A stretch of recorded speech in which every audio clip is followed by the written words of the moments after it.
An environment map generally provides scene lighting as well as a rendered backdrop or background. If we want to split the lighting from the background, we can use an OSL node for that called Environment Background Switcher.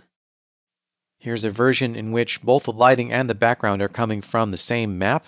Let's make a clone of that rendered frame window for comparison later. And just minimize that. Open up the material editor.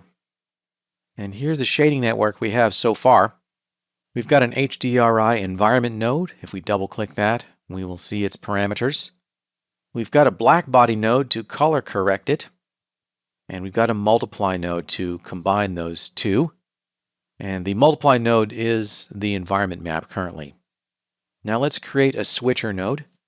Right-click in the view and choose Maps, OSL, Environment, Environment Background Switcher.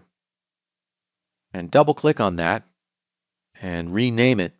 We'll call it BG/ENV Switch. And then wire up the connections. We can navigate in the view here with the middle mouse button. We'll take the output of this ENV balanced multiply node, connect it to the environment input on the switcher node. And we can duplicate some of our shading network here. Let's select ENV Kelvin, hold down Control, and select ENV Balanced. Now we've selected the black body and the multiply nodes. And we can clone those. Hold down the Shift key and click and drag to duplicate them. And we can see that we've preserved those connections. Click off of those to deselect them all. Let's rename them. Double-click on the new black body node and rename it BG Kelvin. Double-click on the new multiply node and call it BG Balanced. And connect that to the background input on the switcher node.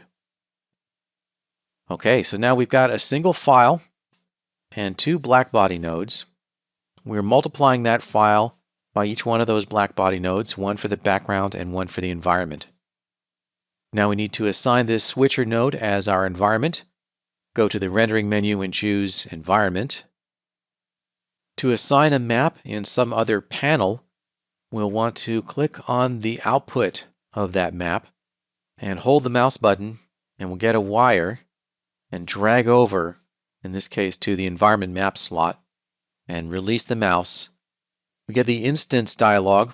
We do want this to be an instance, so any changes we make in the material editor will apply to the environment. Choose Instance and click OK. That assignment's been made, and it may take a moment for it to update because the OSL network has to compile. We can close the Environment and Effects dialog. And we didn't see any change because these new nodes are duplicates of the old ones. So let's make some changes.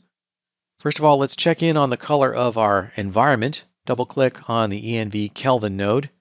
And I've got a pretty blue color here with 9500 degrees Kelvin. We want to art direct the color of the background separately of the color of the lighting. So double-click on the BG Kelvin black body node. And let's change its minimum and maximum Kelvin values to 5500. We're going to make that quite a lot more orange.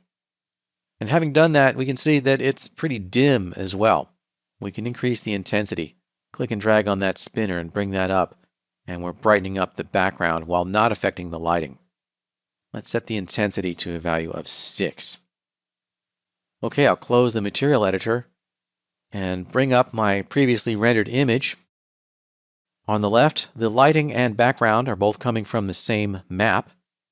And on the right, we've split them using the OSL background environment switcher so that we could color correct the background separately from the lighting. And in this image, we've only changed the background relative to the other image. The lighting in the scene is actually identical between these two. That's how to use the OSL Environment Background Switcher.